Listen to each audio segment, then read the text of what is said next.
ఆ వనజగర్భు పంపున రైవతుడను రాజు తెచ్చి రామునకిచ్చెన్ రేవతి అని ఎడు కనియను భూవరమును వింటి కాదే బుద్ధిన్ తెలియన్.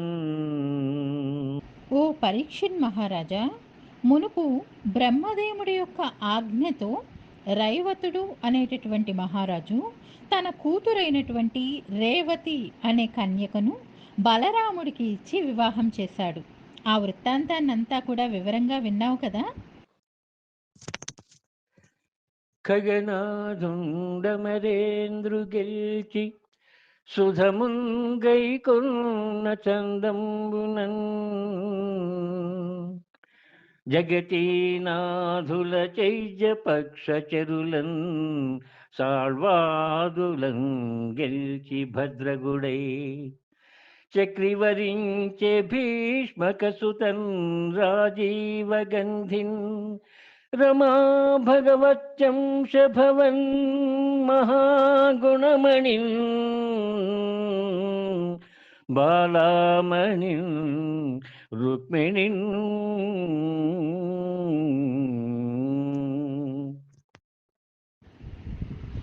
ఆ తరువాత గరుత్మంతుడు ఇంద్రుణ్ణి గెలిచి అమృతాన్ని తెచ్చినట్లుగా శ్రీకృష్ణుడు చేది దేశాధిపతి అయిన శిశుపాలుడిని, అతని పక్షాన ఉన్నటువంటి సాల్వుడు మొదలైన రాజులని ఓడించి భీష్మకుడి కుమార్తె పద్మం వంటి దేహ పరిమళంతో శ్రీలక్ష్మీదేవి అంశమున పుట్టినది, శ్రేష్టమైన సద్గుణములను కలిగినది, కన్యలలో శ్రేష్ఠురాలు అయినటువంటి శ్రీ రుక్మిణీదేవిని వివాహం చేసుకున్నాడు.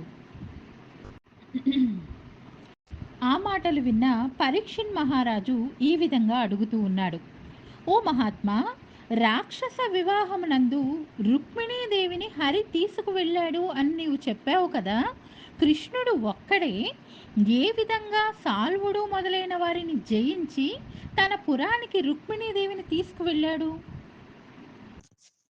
కళ్యాణాత్మకమైన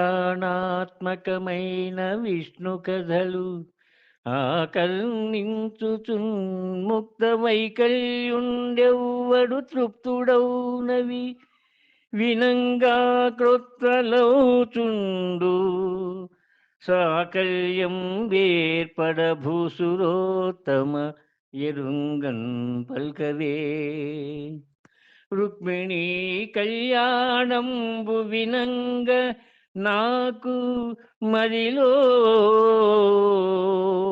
కౌతూహలం వయ్యడిన్.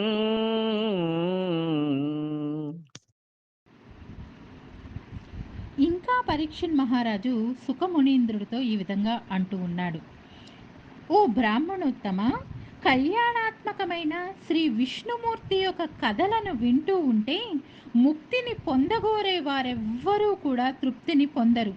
ఎంత విన్నా కూడా ఆ కథలు సరిక్రొత్తగానే ఉంటాయి. కాబట్టి ఇప్పుడు ఆ రుక్మిణీ కళ్యాణ గాథని విసితంగా తెలియజెప్పవయ్యా. నాకు వినాలని మనస్సులో చాలా కుతూహలంగా ఉంది. భూషణములు శవులకు బుధతోషణములనేక జన్మ దురితౌఘ వినిశోషణములు మంగళతర ఘోషణములు గరుడ గమను గుణ భాషణముల్.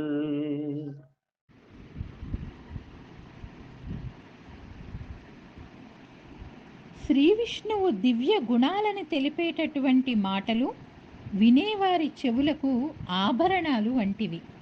వాటిని విన్నవారికి అనేక జన్మల నుండి పొందబడిన పాప సమూహాలన్నీ కూడా నశించిపోతాయి.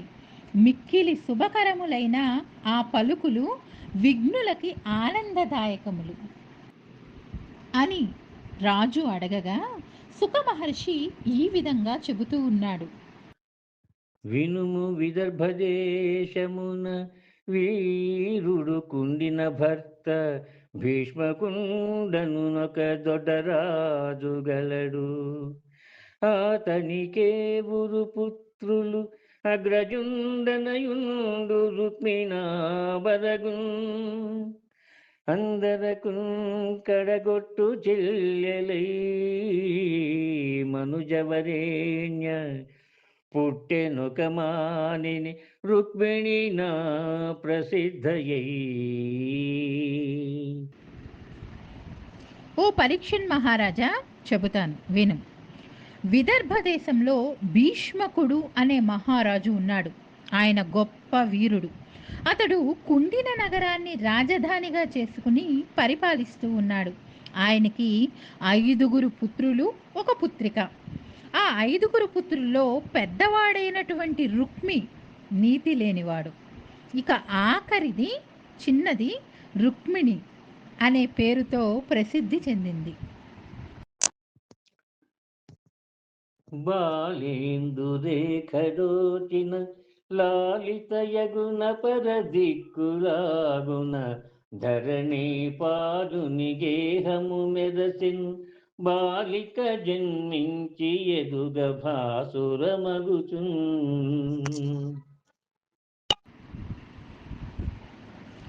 బాలచంద్రరేఖ ఉదయించగానే ఏ విధంగా ప్రకాశిస్తుందో అదేవిధంగా రుక్మిణీదేవి పుట్టి పెరుగుతూ ఉండగా భీష్మక మహారాజు యొక్క ఇల్లు కూడా దేదీప్యమానంగా ప్రకాశిస్తూ ఉన్నదిట.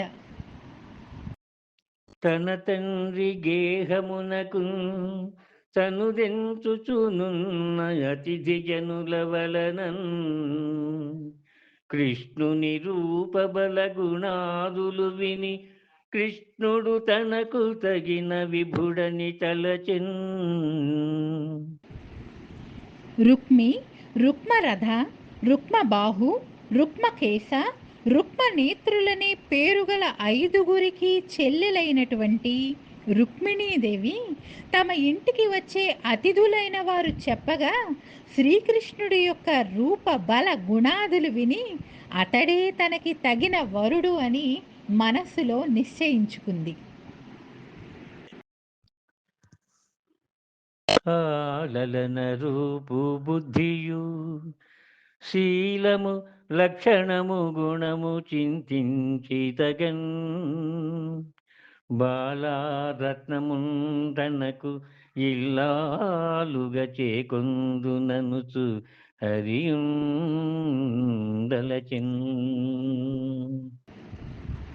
రుక్మిణీదేవి యొక్క సౌందర్యం, బుద్ధి, శీలము, లక్షణము, గుణము మొదలైన అన్ని మంచి లక్షణాలు తెలుసుకున్నటువంటి శ్రీకృష్ణుడు కూడా ఆమెనే తన భార్యగా మనసులో నిశ్చయించుకున్నాడు. బంధువులెల్ల కృష్ణునకు బాలిక నిత్యదమంచు సేముషీ సింధువులై విచారములు చేయగా వారల నడ్డు పెట్టి దుస్సంధుడు రుక్మి కృష్ణునెడ చాలా విరోధము చేసి మత్త పుష్పందయవేణి నిత్తు శిశుపాలున కంచుదలంచెనందుడై. బంధువులందరూ కూడా రుక్మిణీదేవిని శ్రీకృష్ణుడికి ఇస్తే బాగుంటుందని బుద్ధిమంతులతో ఆలోచించసాగారు. అయితే మూర్ఖపు పట్టుదల కలవాడైనటువంటి కుమారుల్లో పెద్దవాడైన రుక్మి కృష్ణుడి విషయంలో విరోధ భావన కలిగి ఉన్నాడు.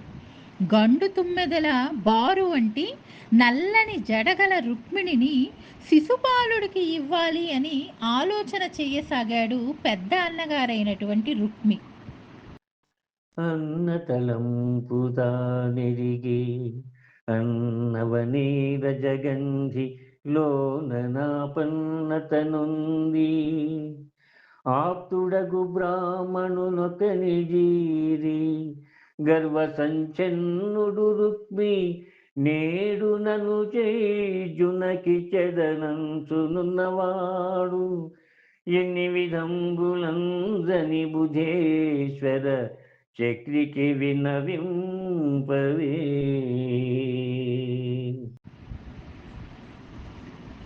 క్రొత్త తామరల పరిమళం వంటి దేహ పరిమళం కల రుక్మిణీదేవి తన అన్నగారి యొక్క అభిప్రాయం తెలుసుకుని ఎంతగానో దుఃఖించింది. తనకు ఆప్తుడైన ఒకానొక బ్రాహ్మణుణ్ణి పిలిచి, ఓ పండితోత్తమ, మిక్కిలి గర్వంతో మా అన్న ఇప్పుడు ఏ విధంగా అయినా సరే ఏదో ఒక విధంగా నన్ను శిశుపాలుడికి ఇవ్వాలి అని నిశ్చయించుకున్నాడు. ఈ సంగతి నువ్వు ద్వారకా పట్టణానికి పోయి ఆ చక్రధారికి విన్నవించవయ్యా. అయ్యా కొడుకు విచారములయ్యయు వారింపజాలడు, అటుగాకుండన్ నెయ్య మెరిగించి చీరుము చెయ్యన నిజ సేవకానుసారిన్ చౌరిన్. ఓ బ్రాహ్మణోత్తమ, మా తండ్రి కూడా రుక్మి యొక్క ప్రయత్నాన్ని మాన్పలేకున్నాడు. కాబట్టి వారి ప్రయత్నం నెరవేరకుండా నా మనస్సుని తెలియజేసి తన భక్తులను అనుగ్రహించువాడైనటువంటి ఆ శ్రీకృష్ణుణ్ణి శీఘ్రంగా తీసుకుని రావయ్యా అని ఇంకా మరికొన్ని రహస్య వచనాలు చెప్పి ఆ బ్రాహ్మణుణ్ణి ద్వారకా నగరానికి పంపింది రుక్మిణీదేవి. ఆ బ్రాహ్మణుడు అక్కడ ద్వారపాలకుల ద్వారా తన రాకను శ్రీకృష్ణుడికి తెలియజేశాడు. కృష్ణుడు ఉండేటటువంటి రాజగృహంలోకి ప్రవేశించాడు. అందులో కనకాసీనుడైనటువంటి శ్రీకృష్ణుణ్ణి చూసి పెళ్లి కొడుకు కావలసిందని దీవించాడు. అంతటా ముసిముసి నవ్వులు నవ్వుతూ హరి తన యొక్క సింహాసనాన్ని దిగి బ్రాహ్మణుణ్ణి కూర్చోమని చెప్పి అతన్ని దేవతలని పూజించినట్లే పూజించాడు.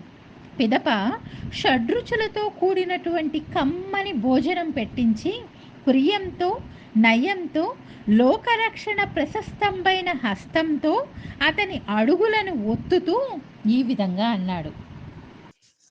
జగతి సురేశ్వర సంతోషచితుండవయ్యున్న నీ ధర్మమతి సులభము వృధ సమ్మతమిది.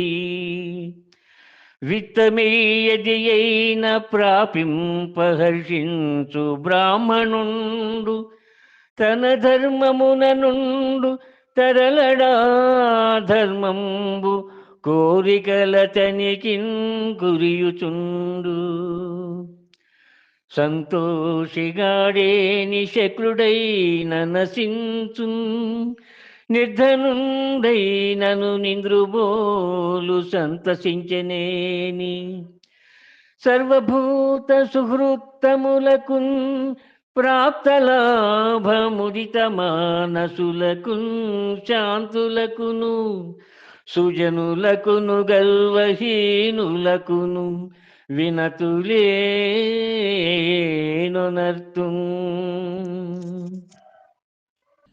ఓ బ్రాహ్మణోత్తమ, నీవు ఆనంద మనస్కుడవై ఉన్నావు. నీకు ఈ ధర్మం అనాయాసంగా లభించింది. ఈ ధర్మం పెద్దలకు సమ్మతమైనది. బ్రాహ్మణుడగు వాడు ఏ కొద్దిపాటి ధనం లభించినా సంతోషిస్తాడు. తన ధర్మంలోనే ఉంటాడు. స్వకీయ ధర్మం నుండి వైదొలగడు. కోరిన పదార్థాలు వాటంతటవే వస్తూ ఉంటాయి. తృప్తి లేకపోతే ఇంద్రుడైనా నశిస్తాడు. తృప్తి పొందిన పక్షంలో నిర్ధనుడైనా కూడా సుఖంగా నిద్రపోతాడు.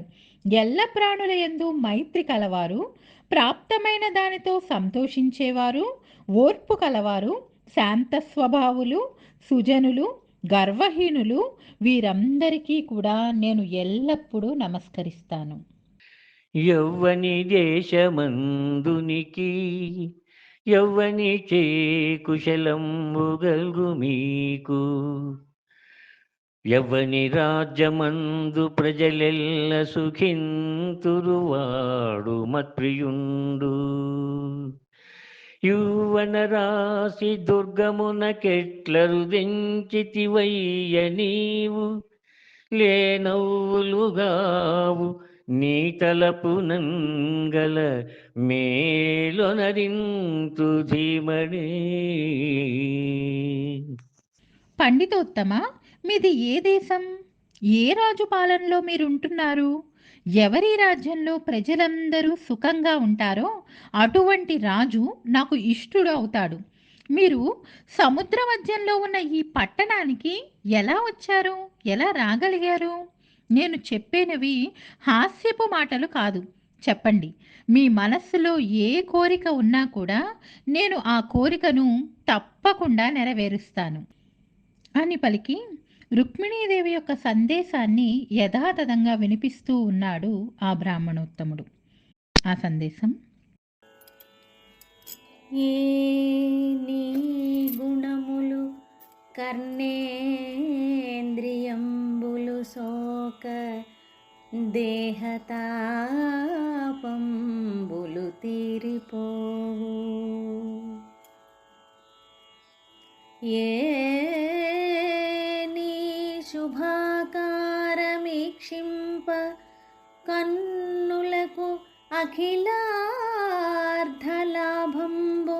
కలుగుచుండు.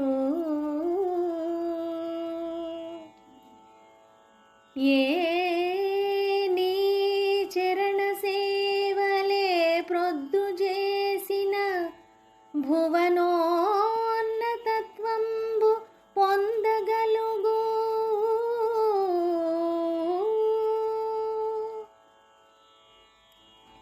ఏ నీల సన్నామమే ప్రొద్దు భక్తితో తడవిన బంధ సంతతులు వాయును.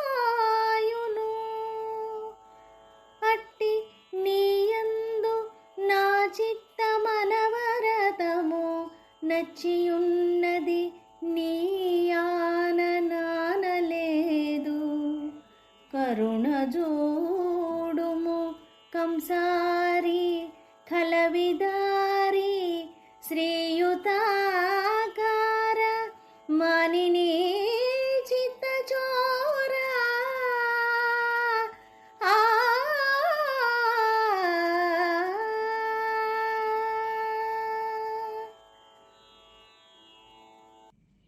సందేశం: ఓ కంసాంతక, కళ్యాణ స్వరూప, మంగళకరమైన నీ స్వరూప దర్శనం చేత మాత్రమే నేత్రాలకు సర్వ ప్రయోజనము చేకూరుతుంది.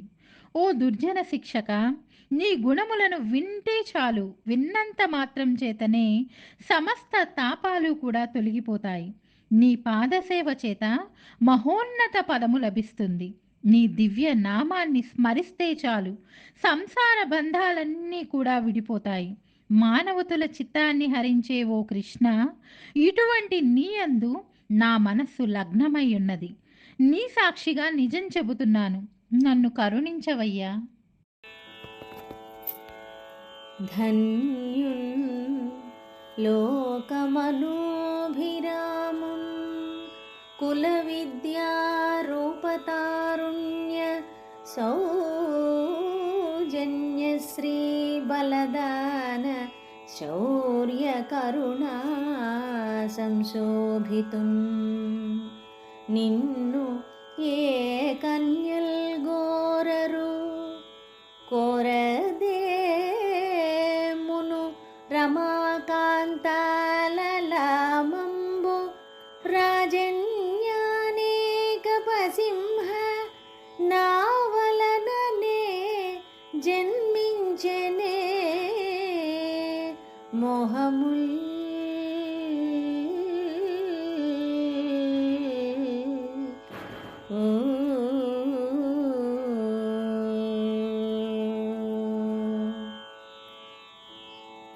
శత్రురాజులనే ఏనుగులను సంహరించే సింహం వంటి ఓ కృష్ణ, లోకుల మనస్సులను రంజింపజేసేవాడవు నీవు. నీవు ధన్యుడవు. వంశము, విద్య, రూపము, వయస్సు, సౌజన్యము, సంపద, బలము, దానము, శౌర్యము, కరుణ మొదలైన సద్గుణాల చేత అలరారుతూ ఉన్నవాడివి నీవు. నిన్ను ఏ కన్యలు వరించకుండా ఉండగలరు? పూర్వం నిన్ను శ్రేష్ఠురాలైనటువంటి లక్ష్మీదేవి కోరుకోలేదా? నీపై వలపు నాతోనే మొదలైనదా ఏమి? శ్రీయుతమూర్తి ఓ పురుష సింహమా,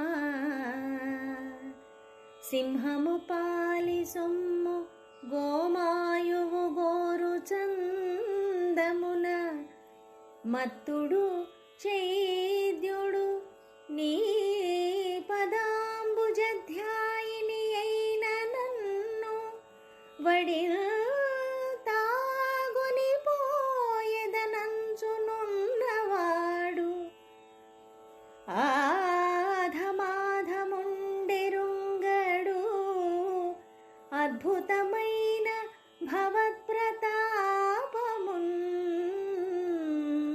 ఆ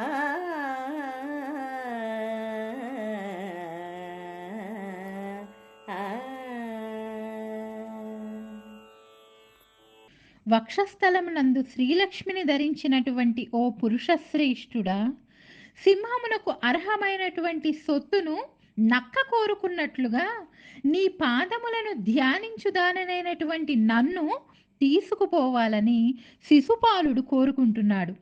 అల్పుడైనటువంటి ఆ రాజు ఆశ్చర్యకరమైనది గొప్పది అయినటువంటి నీ ప్రతాపాన్ని ఎరుగడు. వ్రతముల్ దేవగురు ద్విజన్మ బుధ సేవల్ దాన ధర్మాదులున్ గత జన్మంబులనీశ్వరున్ హరి జగత్ కళ్యాణున్ కాంక్షించి చేసితి నేనిన్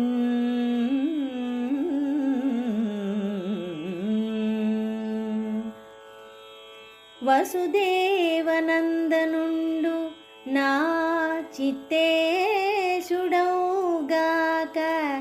నిర్జితులై పోదురుగాక సంగరములో చేదీశ ముఖ్యాధముల్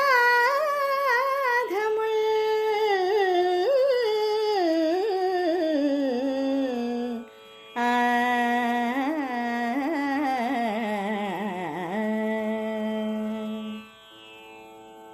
నేనే గనక గత జన్మలలో దేవతలు, గురువులు, బ్రాహ్మణులు, విద్వాంసుల సేవలు, దాన ధర్మాలు, వ్రతాలు శ్రీ మహావిష్ణువుకి ప్రీతిగా గనక చేసి ఉంటే ఇప్పుడు శిశుపాలుడు మొదలైన అధములైన రాజులందరినీ యుద్ధంలో ఓడించి ఆ శ్రీకృష్ణుడే నన్ను పరిగ్రహించుగాక. అంకిలి చెప్పలేదు చతురంగ బలంబులతోడ నెల్లి ఓ పంకజనాభ నీవు శిశుపాల జరాసుతుల జయించి నా వంకకు వచ్చి రాక్షస వివాహమునన్ భవదీయ శౌర్యమేయుంకువ చేసి కృష్ణ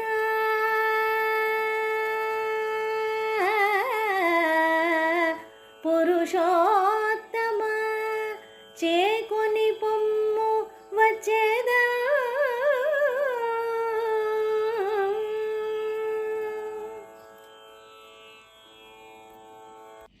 ఓ పద్మనాభ, నీకు ఇక్కడ అడ్డే లేదు. రేపే చతురంగ బలాలతో వచ్చి శిశుపాలుడిని, ఆ జరాసంధుడిని ఓడించు. పురుషోత్తమ, నా వద్దకు వచ్చి నీ శౌర్యమే సుల్కంగా చేసి రాక్షస వివాహంలో నన్ను చేకొని తీసుకుపోవలసింది. నేను నీ వెంట రావటానికి సిద్ధంగా ఉన్నాను. లోపలి సౌధంబులోన వర్తింపంగ దేవచ్చునే నిన్ను తెత్తునేని కావలి వారల గల బంధువుల చంపికాని తేరాదని కమల నయన భావించితేని ఉపాయంబు సెప్పెదనాలింపు కులదేవయాత్ర చేసి నగరంబు వెలువడి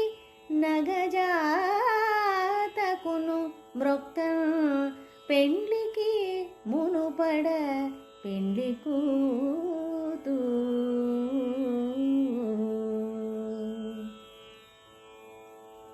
ఎలమి మావారు పంపుదురేనునట్లు పురము వెలువడి ఏ తెంచి భూతనాథు సతికి మ్రొక్కంగ నీవు ఆ సమయమందు వచ్చి కొని పొమ్ము నన్ను నవార్య చరిత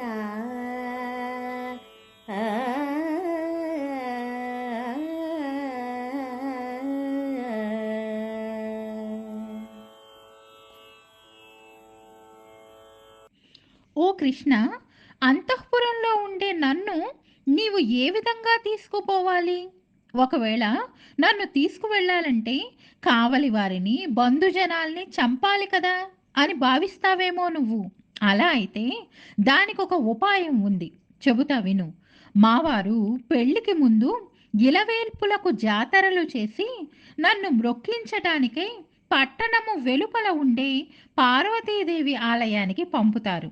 మా వారి చేత అలా పంపబడి పట్టణము వెలుపలికి వచ్చి పార్వతీదేవిని నేను మొక్కుతున్నప్పుడు నీవు నన్ను తీసుకుపోవచ్చు.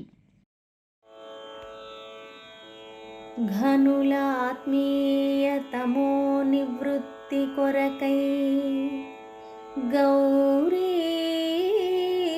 మర్యాదన్ యవ్వని పాదాంబుజతోయమందు మునుగన్ వాంఛింతురే అట్టి నీ అనుకంపన్ విలసింపనేని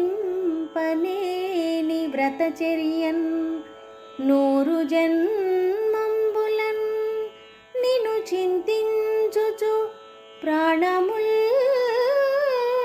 విడిచెదన్ నిక్కంబు ప్రాణేశ్వరా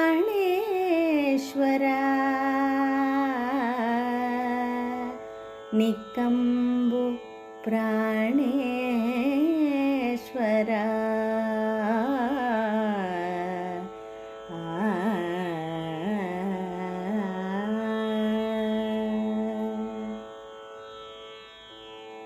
ప్రాణేశ్వర, మహనీయులైన వారు తమ అజ్ఞాన నివృత్తికై శివుణ్ణి ఏ విధంగా ప్రార్థిస్తారో అలాగే తత్సమానుడైన ఏ పరమ పురుషుడి పాదాల నుండి ఉద్భవించిన గంగాజలాలలో ఓలలాడాలని భావిస్తారో అటువంటి నీ యొక్క అనుగ్రహము నాపై కనుక ప్రసరించకపోతే వ్రతనిష్టని పూని 100 జన్మలకైనా సరే నీవే పతి కావాలని ధ్యానిస్తూ నా ప్రాణాలను నీకే అర్పిస్తాను.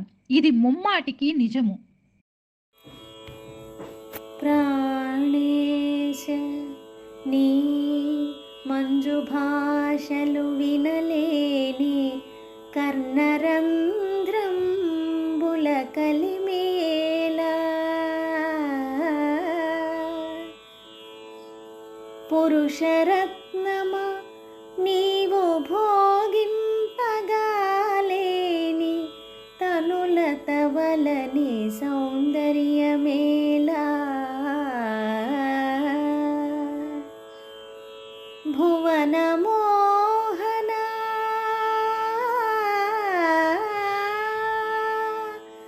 భువన మోహన నిన్ను పొడగానగాలేని చక్షురింద్రియముల సత్వమేలా దయిత నీ అధరామృతం బానగాలేని జిహ్వకు ఫలరస సిద్ధియేలా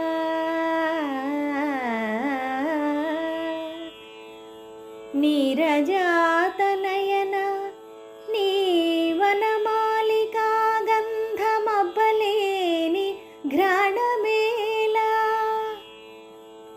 ధన్యచరిత నీకు దాస్యంబు సేయని జన్మమేలా ఎన్ని జన్మలకును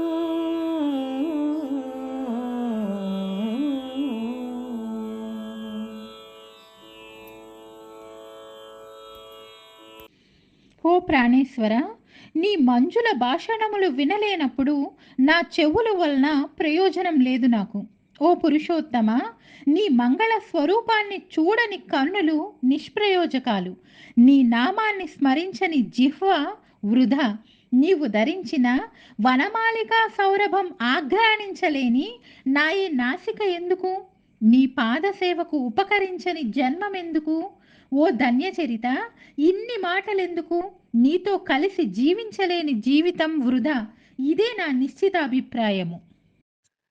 పల్లవ వైభవాస్పదములు పదములు కనకరంభా తిరస్కారులూరులు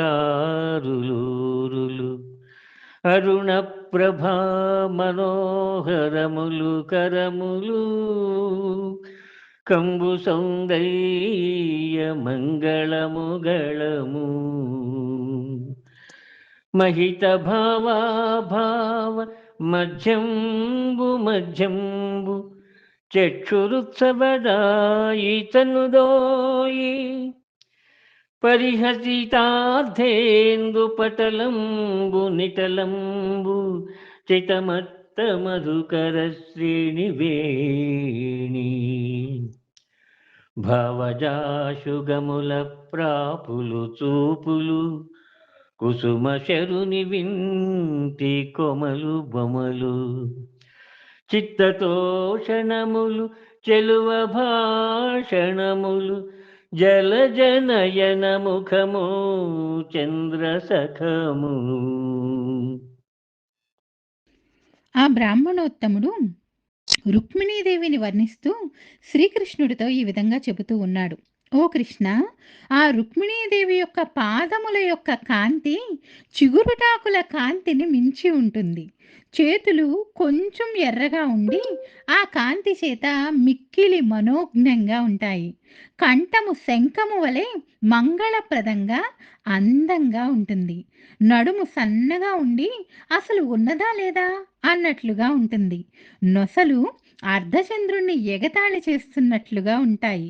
వేణి సౌందర్యమైతే తుమ్మెదల బారుని జయిస్తుంది. చూపులు మన్మథవాణములకు ఆశ్రయములా అన్నట్లుగా ఉంటాయి. కనుబొమలు కుసుమశరుని వింటి కొనలు. ఆమె మాటలు మనస్సుకి ఆనందకరములు. ఆమె ముఖం చంద్రబింబమే. ఆమె సర్వ మంగళకర సౌభాగ్య స్వరూపం కలిగినది. ఆయలనాగనీ కుదగు అంగనకుందగుదీవు మాయుపాధ్యాయులయాన పెండ్లియగు తపదు జాడ్యములేల నీవు నీ తోయము వారి గూడికొని తోయరుహానన తెత్తుగాని విచ్చేయుము శత్రులన్నురుము సేయుము సేయుము శోభనం విలన్.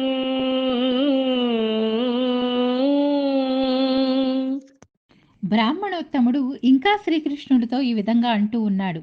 కృష్ణ, మా గురువుల సాక్షిగా చెబుతున్నాను, ఆ చిన్నది నీకు, నీవు ఆ చిన్నదానికి సరిగ్గా సరిపోతారు. తప్పక ఆమెతో నీకు వివాహం కాగలదు. ఇక ఆలస్యం ఎందుకు? నీకు కావలసిన వారందరినీ వెంట పెట్టుకుని ఆ రుక్మిణీదేవిని తీసుకువచ్చేందుకు బయలుదేరిరా. శత్రువులని జయించి లోకాలకు మేలు చేసి కీర్తిని పొందు.